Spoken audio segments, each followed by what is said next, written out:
ไปก็ให้ตั้งอกตั้งใจนั่งสมาธิที่หน้าเพื่อจิตใจตัวเองคือวันนี้ก็ถือว่าเป็นวันสำคัญในทางพระพุทธศาสนาคนส่งเสริมถือว่าเป็นวันสำคัญเป็นวันพระเป็นวันศีลบรรดาผู้ที่นับถือพระพุทธศาสนาพอถึงวันพระวันศีลก็มีขอวัดปฏิบัติพุทธะจิตใจตัวเองให้เคารพในพระพุทธพระธรรมพระสงฆ์ซึ่งเขาได้ยึดถือว่าเป็นสรณะที่พึ่งพิงอาศัยแต่ว่าทางนอกซึ่งเขาอยู่ในบ้านในครอบในครัวหรือต้องกิจการงานต่างๆอันนั้นถือว่าเป็นอาชีพส่วนหนึ่งซึ่งเป็นวิธีการของโลกหาอยู่หากินมาเลี้ยงธาตุเลี้ยงขันธ์ได้โดยเฉพาะในทางพระพุทธศาสนาคนฝึกหัดเอาเป็นในด้านจิตใจของเฮาเป็นกลางวันกลางคืนก็ได้เวลาใดได้หมดเพราะว่าจิตใจมันจะได้ตัวของเฮาทุกท่านทุกคนฝึกหัดจิตใจให้ระลึกคิดถึงคุณพระพุทธพระธรรมพระสงฆ์หรือพยายามศึกษาในข้อวัดปฏิบัติในการประพฤติปฏิบัติของพระพุทธเจ้าพระอริยเจ้าคนต่อมาก็มีภิกษุสามเณรอยู่ทุกคนทุกแห่งเพื่อฝึกหัดอบรมในด้านจิตใจตัวเองอยากให้เป็นศีลเป็นธรรมเดินตามร่องรอยคำสั่งคำสอนของพระพุทธเจ้าว่าเพิ่นเคยประพฤติปฏิบัติมาในรูปใดวิธีใดเอาก็พยายามฝึกหัดตัวเองนั่นจะอยู่คนเดียวก็ได้อยู่ที่ไหนก็ได้นั่งเดินนอนได้หมดคือฝึกหัดเราคิดเราใจตัวเองเลยให้อยู่ในร่างกายของเฮาส่วนกิจการงานทางอื่นเราก็ทำไปตามหน้าที่แต่แล้วจิตใจก็ให้พยายามให้รู้ว่าให้อยู่ในตัวของเฮาให้มีสติคือความระลึกรู้ให้รู้อยู่ในตัวของเฮาได้มากเท่าใดก็ยิ่งดีคือตามธรรมดาของจิตมันจะส่องไปตามสัญญาอารมณ์ข้างนอก หรือตามกิจการงานต่างๆและจะมัติคิดไปในอดีตอนาคตปัจจุบันแต่ปัจจุบันอยู่หน่อยแล้วมากกว่าไปอดีตหลายหรือบางทีก็คิดไปข้างหน้าในส่วนอนาคตก็หันไปถึงจิตใจมันจะวุ่นวายอยู่ใน2-3อย่างเนี่ยแต่โดยเฉพาะในทางพุทธศาสนาเป็นพยายามให้จิตใจอยู่ในตัวของเฮาได้มากเท่าใดยิ่งดีกายอยู่วันใดกับจิตใจก็อยู่วันนั้นนั่งอยู่ก็ต้องรู้อยู่ในนั่งนอนอยู่ก็รู้อยู่ในนอนสิร้อนสิหนาวรูปใดวิธีใดแล้วแต่ให้พยายามรู้อยู่ในตัวเจ้าของอันนี้เป็นการฝึกหัดใจบ่สมควรพอสิพูดก็บ่พูดสมควรพอสิดูของแนวอื่นซึ่งทำให้จิตใจเพลิดเพลินหลงไปตามสัญญาอารมณ์เฮาก็บ่ต้องไปให้รู้อยู่ในตัวของเฮาอันนี้เป็นการพยายามดึงจิตใจให้มีพลังให้อยู่ในตัวของเฮาได้มากถึงแม้ว่าพระพุทธองค์คนฝึกหัดดัดแต่งมาแต่สมัยครั้งพุทธกาลเป็นการฝึกหัดจิตของพระองค์ให้แหละทั้งที่คนเป็นเจ้าฝ่ามหากษัตริย์ที่เราถาบรรดาสัตว์ใหญ่โตแต่ถึงอย่างไรก็ตามนี่ก็ถูกความสำราญในด้านวัตถุต่างๆนี่ปราสาทราชวิมานหยังก็ตามเพิ่นก็พยายามมาเอาคิดเอาใจของพระองค์จนได้บรรลุความรู้ยิ่งเกิดขึ้นในจิตของเพิ่นในความรู้แล้วนี่มันต้องเกิดจากจิตใจสงบเกิดจากจิตใจที่มีกำลังแต่ต้องไปตามสัญญาอารมณ์มันบ่ได้คิดแหละก็จะปล่อยไปตามเรื่องของมัน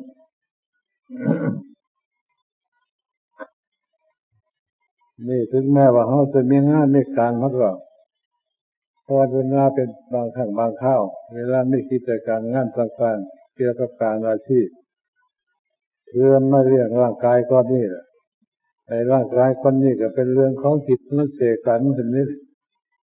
ถ้าจิตบ่มาอยู่แล้วมันก็ร่างกายก็บ่มีความหมายหยังหรอกแต่เฮาก็เรียนไปพอประมาณให้พยายามตั้งจิตใจให้อยู่ตัวเจ้าของได้มากฉะนั้นเพิ่นเรียกว่าให้มีสติคำว่าสตินี่คือความรู้อยู่ทุกระยะมันเป็นอาการของจิตอีกชนิดหนึ่งรู้อยู่ในตัวเจ้าของสินั่งสินอนทุกอิริยาบถต้องรู้อยู่ในตัวเจ้าของได้ยิ่งดีแต่หากเขาพยายามสำรวมระมัดระวังอยู่เรื่อยๆจิตใจก็คอยได้กำลังขึ้นไปที่อันนี้ที่น้อยจะว่าเกิดความสงบเลยบางครั้งที่ปล่อยไปตามสัญญาอารมณ์โดยเฉพาะยังในระหว่างเข้าพรรษาเนี่ยเพิ่นพยายามตั้งจิตตั้งใจฝึกหัดอบรมเอาบ่ได้หลายก็ให้ได้หน่อยแต่ละปีเนี่ยก็ให้ได้ขยับไปให้ได้หลายก็ได้ยิ่งดี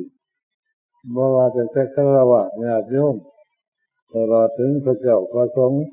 ก็พยายามจะเอาคิดเอาใจเจ้าของให้ได้ประโยชน์ไอ้เจ้าคิดใจนี่เป็นของพิเศษใหญ่กว่าหมู่มดในร่างกายของเฮาถ้าหากผู้ใดฝึกหัดได้โอ้ยมันได้ประโยชน์ใหญ่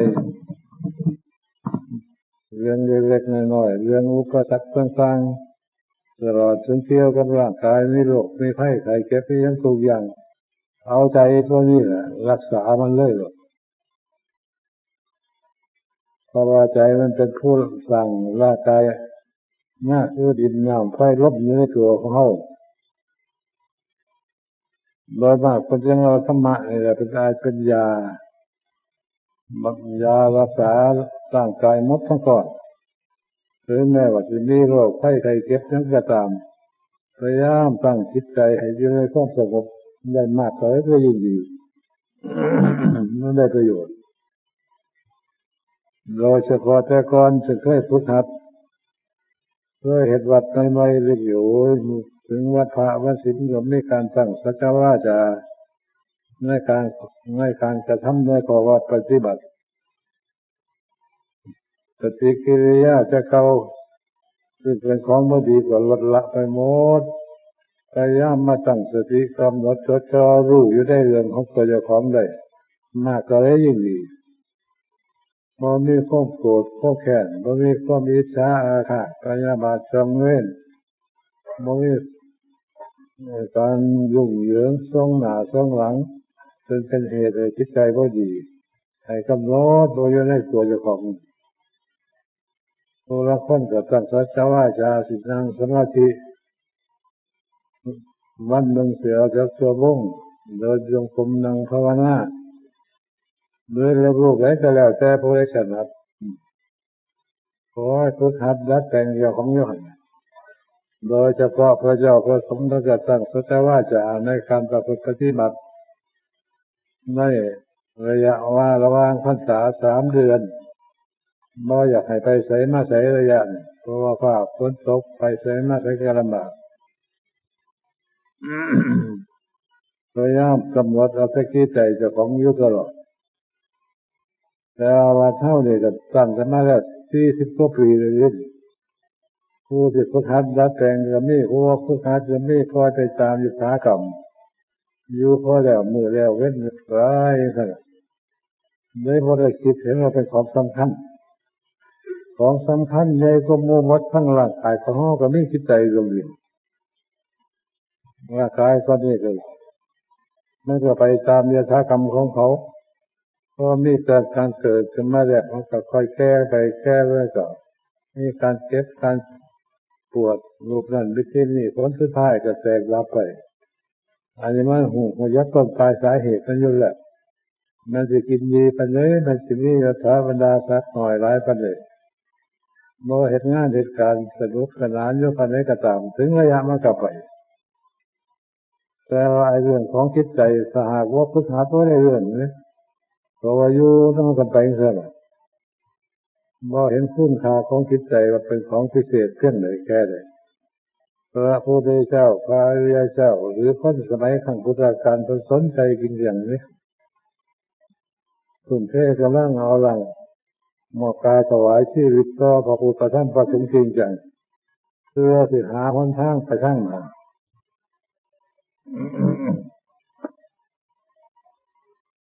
คือมองไปข้างหน้าบ่เห็นมองไปข้างหลังคือบ่เห็นแต่แค่นิดหน่อยบ่เห็นไปตามความจริงฉะนั้นก็จังว่าฝึกหัดให้จิตใจอยู่ในตัวของเราได้มากก็เลยยิ่งดีเพราะว่าคิดว่าใจมันเป็นธรรมชาติรู้ว่ามันแทรกสิ่งอยู่ในร่างกายของเราอยู่ในเฮาทุกระยะแม้นอนหลับไปแล้วก็ยังก็รู้อยู่ซั่นแหละถ้าเขามีสติเต็มที่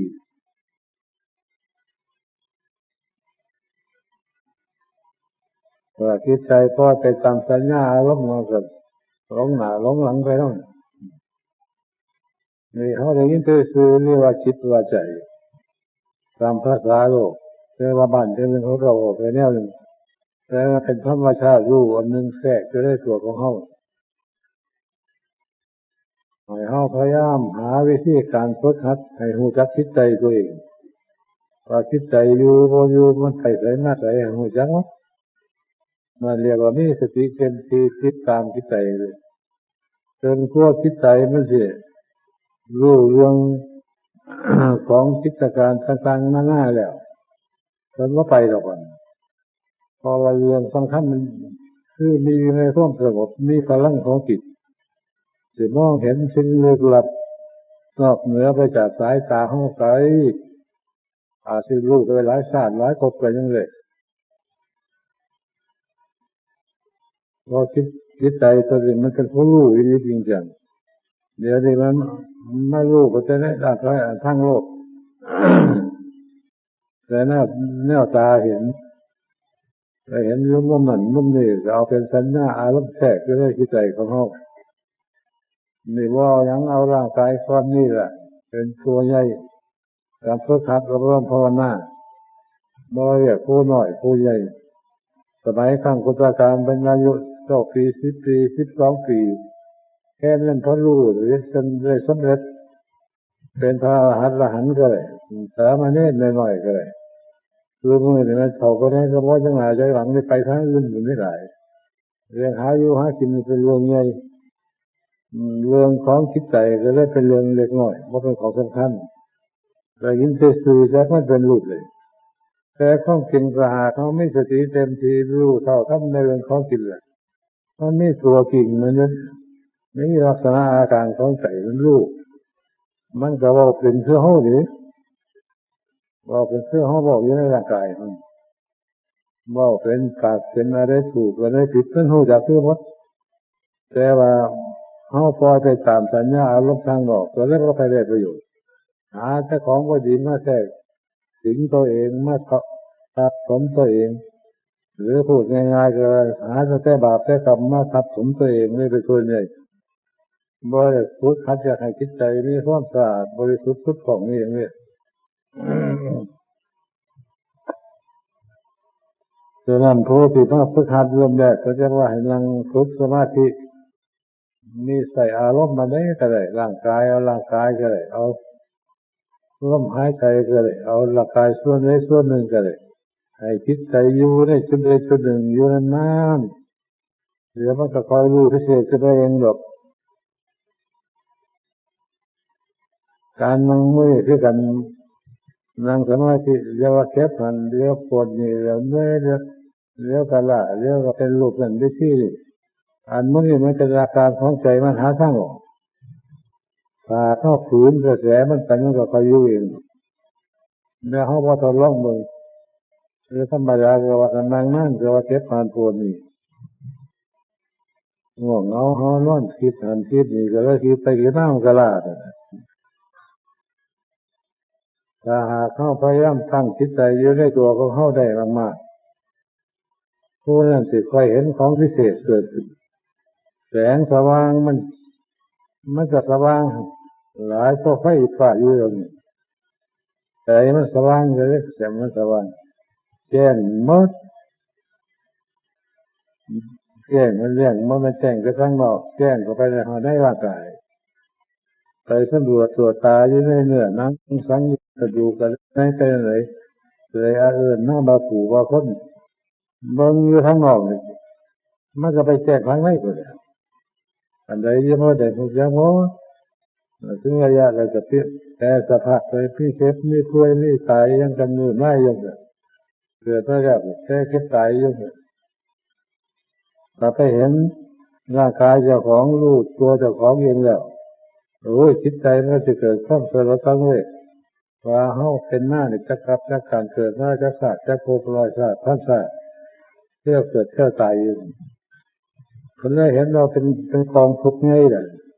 มันเกิดมาแล้วก็ทุกข์เพราะทุกข์น้อยก็ต้องทุกข์หลายทุกข์หาอยู่หากินหาทุกข์ร่างกายผสมประกอบเห็นว่ายังจะเป็นหน้าเป็นมีบุพกรรมหลายๆเป็นคนง่อยเกลียดเสียขาหูหนวกตาบอดไปว่าอันท่านอย่างทั้งสิ่งนี้มีมาแล้วเรือที่ขาดก็จะยื้อให้ท้องแม่ผมอยู่นี่ตานี่ก็บ่เห็นหูนี่ก็บ่ได้ยินมัดเอาร่างกายก็บ่สมประกอบอันนี้เรื่อง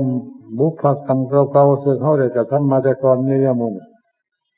แต่เขาได้เกิดมาดีสมมุติกันนึกถึงว่านับว่าเป็นบุญของเขาส่วนหนึ่งนี่ร่างกายสมบูรณ์บริบูรณ์ตาหูจมูกลิ้นกายใจครบครันหมดนี่เรียกว่าเป็นบุญกุศลส่วนหนึ่ง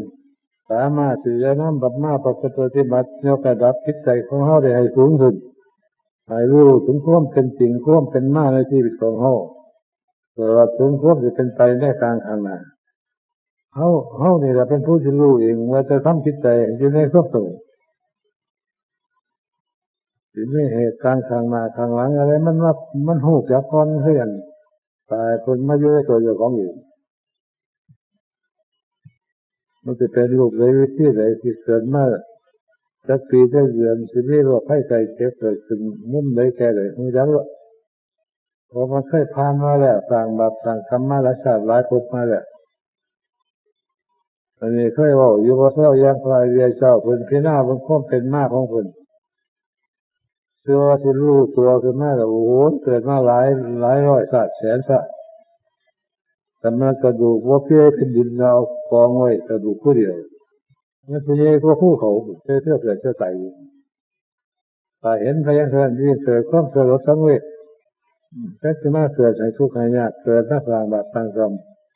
แค่ที่มาเกิดที่ยังขันบ่เกิดมันจะอยู่ได้คือกันรู้อยู่ไม่ใจคือกันเพื่อจะหาคนข้างแก้ไขนี่แบบของพระพุทธองค์เป็นของลึกลับเลยเมื่อมันสักแต่ว่าให้กราบให้ไหว้ให้ทำบุญสุนทานเพียงแค่อันไม่ได้เป็นการฝึกหัดจิตใจให้น้อมมาในด้านพุทธศาสนาสิ แต่ผู้ที่ฝึกหัดเราจริงจังก็ต้องส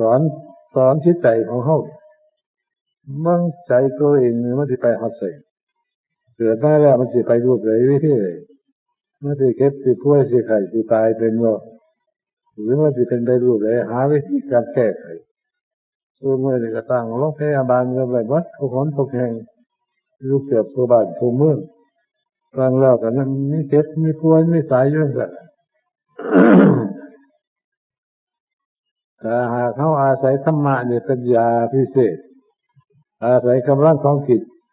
อันนี้มันง่ายดีฟัวดิง่ายก็ยาเมื่อโรคไข้ไข้เจ็บที่มันเกิดขึ้นก็เกิดมาจากการกระทำในทางบ่ดีของเขา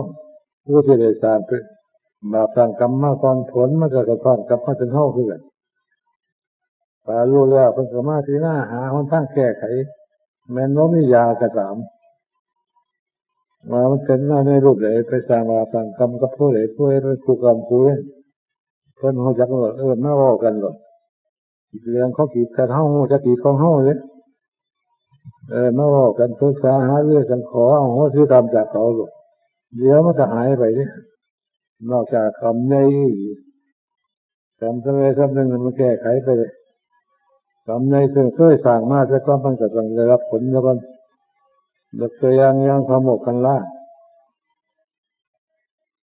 นั่นจะต้องเป็นพระอรหันต์พระสัมมาอยู่คือเรา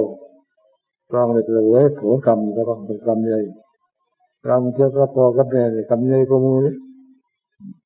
ปากคำใหญ่ก็เกินไว้มันอาศัยอำนาจของจิตที่น่าหาทางแก้ไขได้มันจะแก้ไปได้ง่ายเลยเพราะได้เรียนไปโรงพยาบาลเลยเสียเงินเสียทองเนี่ย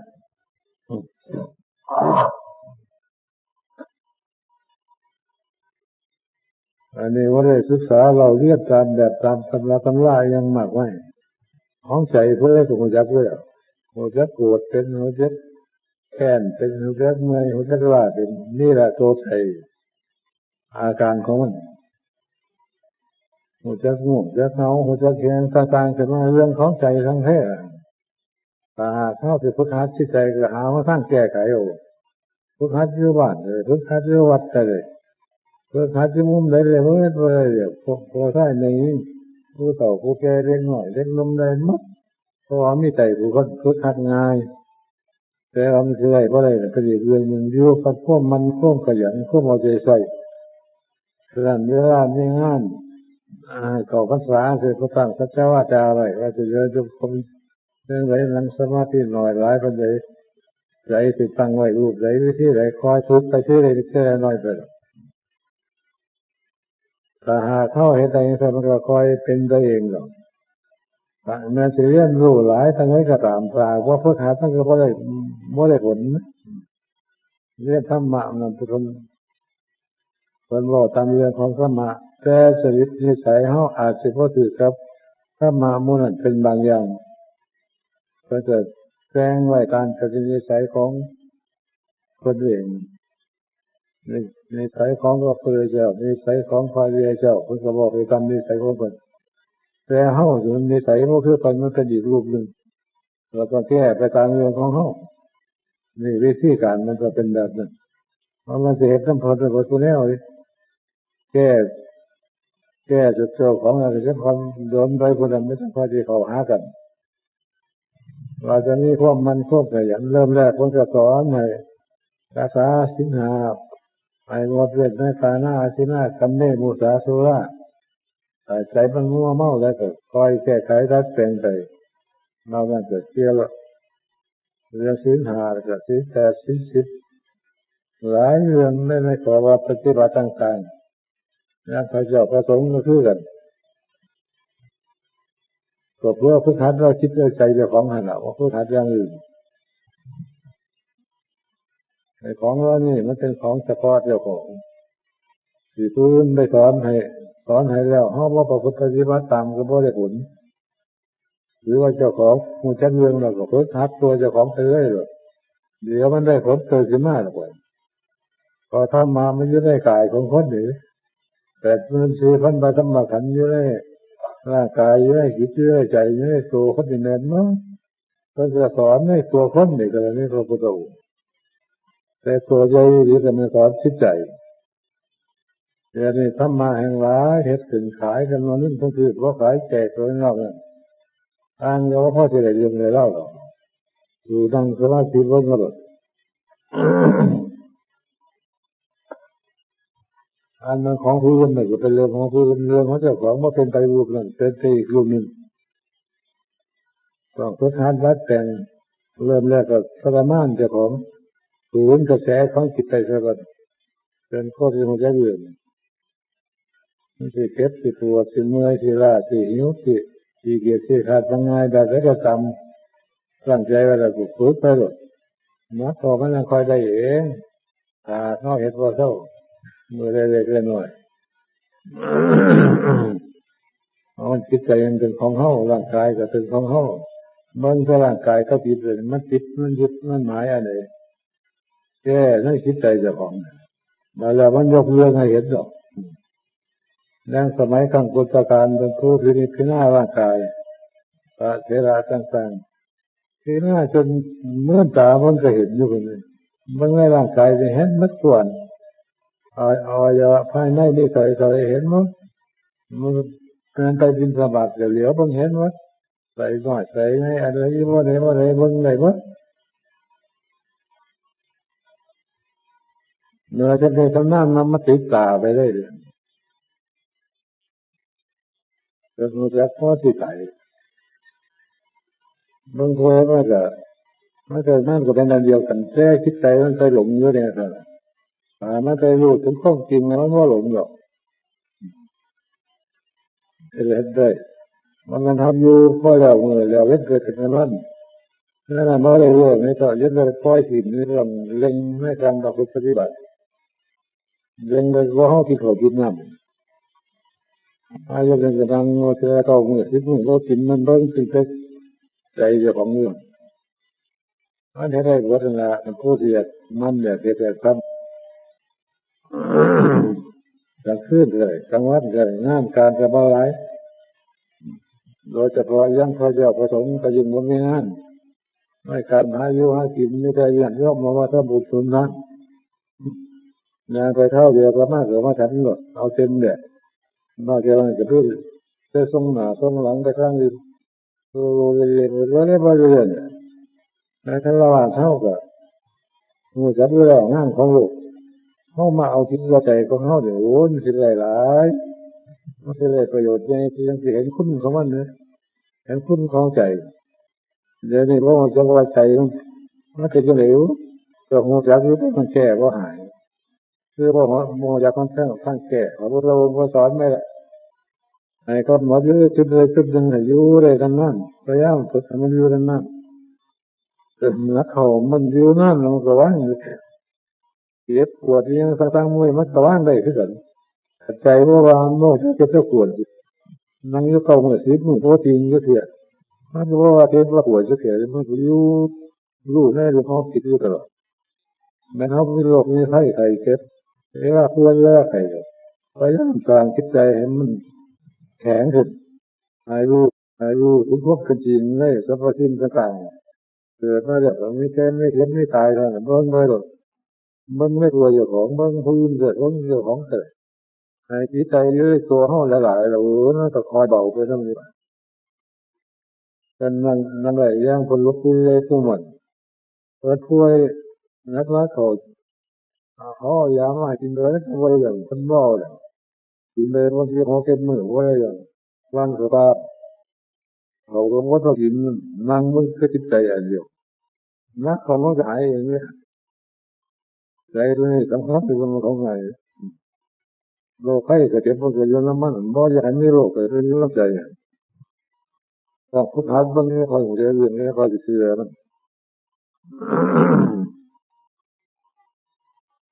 ใจพวกนี้ก็พุทธัสได้ทุกคนเป็นคุณของใจเดี๋ยวนี้พอจะว่าใจมันก็จะเหลวก็หัวใจอยู่มันแก่ก็หายคือโมจากมันสร้างข้างแก่ของเราสอนไม่ได้ไอ้กำหนดยืดจุดเลยจุดหนึ่งอยู่เลยกันนั่นพยายามฝึกให้มันอยู่นั่นนักเขามันอยู่นั่นมันก็ว่างเสียปวดที่ฟังมือมันก็ว่างได้ที่สุดใจว่าโน่จะเจ็บปวดนั่งอยู่เก่ามือสิบมือโคตรจริงก็เถียนั่นก็ว่าเจ็บว่าปวดก็เถียมันก็อยู่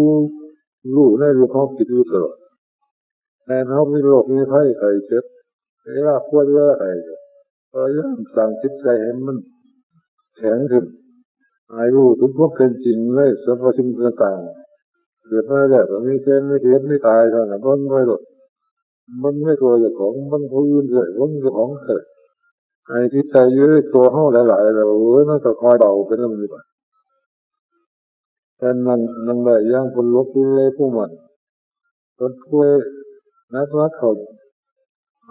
ยามาให้กินเลยไว้อย่างคนบ่เลยกินเลยบางทีเขาเต็มมือไว้อย่างวันสภาพเขาก็ไม่ต้องกินนั่งไม่เคยคิดใจอะไรเดียวนักของมันจะหายไหม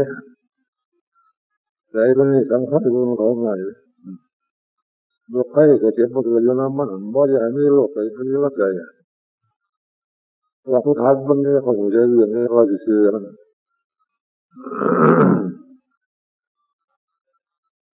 แต่พวกนี้กับพุทธัสได้ทุกคนมีจะใครมาพุทธัสมาบวชมาเฮี้ยนบ่ไม่เฮี้ยนไม่คิดอะไรเลยบอกว่าเป็นพระเป็นเล่นว่าเป็นหลวงพ่อหลวงตาอย่างก็ตามที่มาแค่เอาคิดใจของยังอื่นจะไปเที่ยวเพราะเป็นประเภทนี้แต่เล่นก็ไม่คิดใจมันจะยังโง่นั่นมือแต่สมบูรณ์ไม่ใจแล้วไปยังหลวงปู่ใหญ่หลวงปู่มันก็รู้แหละ ผู้ที่เห็นยังงุ่มเลยแก่เลยลูกมันไม่ได้จะบังเกิดแม่จะเอาของใส่เป็นเสียมเป็นจกเอาไปใส่เดี๋ยวลืมกินย้อนย้อนนี่เพิ่นเห็นมั้งเป็นหูก็ไปว่ามาลืมแล้วก็ย้ำไปบ่ายมาเลยเพิ่นเห็นมั้งที่ข้างนอกแต่ไอ้ของพิเศษกันนั่นดิในห้องไม่ได้เศร้าหาลำคลองลองจนมันขึ้นชื่อหากันไปมันหลายแบบหลายแต่สั่งแค่บาดแค่คำเดียวนี่ธรรมะก็เวเดียวกันสอนมาแล้วหลายขั้นปี2,500 กว่าปีสอนมาก่อนนั่นตัวไหนยังคุณต้องมีชีวิตอยู่กับที่ผ่านมาไอ้เหี้ยโดนใจอันเดียวคงจะมัดให้ที่เรียกกันในโลกเพราะว่าแต่ในโลกร่างกายเจ้าของโลกไม่มัดทั้งโลกยินดีความรู้พวกโง่ไงดูตัวที่เรียกว่าธรรมะคำสั่งคำสอนของพระพุทธองค์ไว้แต่ยังคงยุ่งเสด็จต้องเกิดมาผืนว่าจะก็เลยโดยเฉพาะมันให้หลายหลังเพราะว่าจะเกิดประโยชน์ผสมกับหลายแสนแต่ผู้เห็นแบบนี้ผู้พอเห็นแบบนี้เห็นเป็นแย่เขาเป็นพื้นที่กับพวกด้วยแต่บรรดาพวกเขาก็น่าสนใจในวัดตาแต่ผู้ถามก็แน่ใจเรื่องจะปล่อยกินอะไรแต่เรื่องอื่นแค่ธาตุแค่ขันย่างเดียวอันนี้เรื่องอะไรมันจะติดแค่สิเก็บสิใจโลกอะไรแต่คิดใจมันว่าแค่ว่าเสียเพราะอะไรตัวนี้แม้ร่างกายแตกไปแล้วมันเกิดมีเรื่องมองหนึ่งสอนเราหัวนี่อ่ะอันไม่ได้อันไม่รู้จักรัตครับไม่รู้จักธรรมะคำสั่งคำสอนของพระพุทธเจ้าไอ้คนอื่นนี่กำลังเพียงน้อยโอ้จะขังมาขังหลังเพียงน้อยการรักกันใหญ่ๆเจ้าของเราก็ได้บอกทั้งหมดแล้วขันเขารู้ไม่สามการนี้เลยก็แสดงว่าเป็นคนรู้ที่รู้ให้ความเป็นมากให้ชีวิตของเขาพอเขาเกิดมาแล้วจะปกมากหรือให้เขาได้ตามแบบคำหน่อยร้ายกันเนี่ยรู้เรื่องของเจ้าของเนี่ยพอรู้ในความเป็นมากของเขาเลยให้รู้ในความเป็นอยู่ปัจจุบันนี่อยู่ที่ไหนอยู่เพื่อหอดมือไอ้วันไหนทีนี้เราใครจะเดี๋ยวไปขึ้นยุ่งเลยเจอแล้วก็รู้ในการทางไหนไม่ทางไหนการรู้ในสามการนี้ก็เรียกว่าเป็นผู้รู้เป็นผู้ตัดรู้เลยหรือเป็นผู้รู้เลยรู้ถึงความเป็นมากเป็นอยู่ความเป็นไปในที่แค่ความหมุนเวียนเป็นแปลง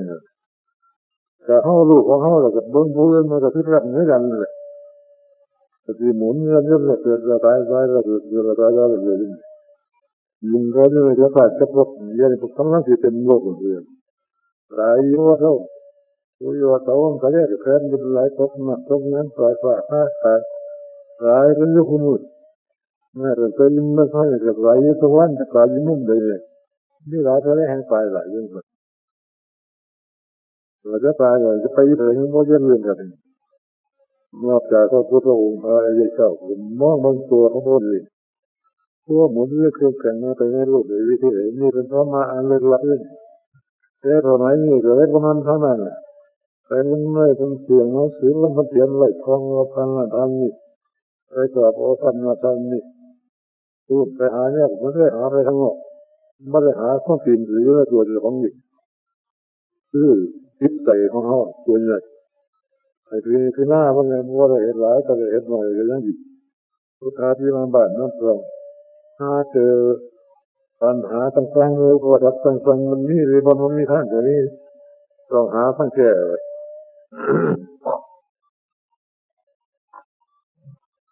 บรรดาพวกเขาก็ได้เกิดมาเกิดเพราะอย่างนี้อย่างเพราะอย่างที่หายตายง่ายเพราะอย่างนี้โลกนี้พระอย่างเป็นรถไปดีอยู่ดีกินดีคืออะไรก็ให้ได้ทุกคนนี่ก็เรียกว่าเป็นบุญวาสนาส่วนหนึ่งนะแต่บุญยังวันโดนเนี่ยนี่โลกนี้ใครตายไปคนจะร้ายร้ายว่าจะเกิดไม่พอแม่กันนี่พอว่าเรายังตายกันนี่เรามือที่มือตายกันแล้วก็นี่มือห่อเนี่ยมือเนื้อมากันนี่แต่ในวัดนี้วัฒนาวัดนี้มันนี่ยังเข้าทรงใหม่สามารถที่จะเราสุปฏิบัติเพื่อขัดเอาใจของเขาเนี่ยให้ได้เพราะหลายใจได้หน่อยน้ำมันอยู่กับตัวของเขาเองบางที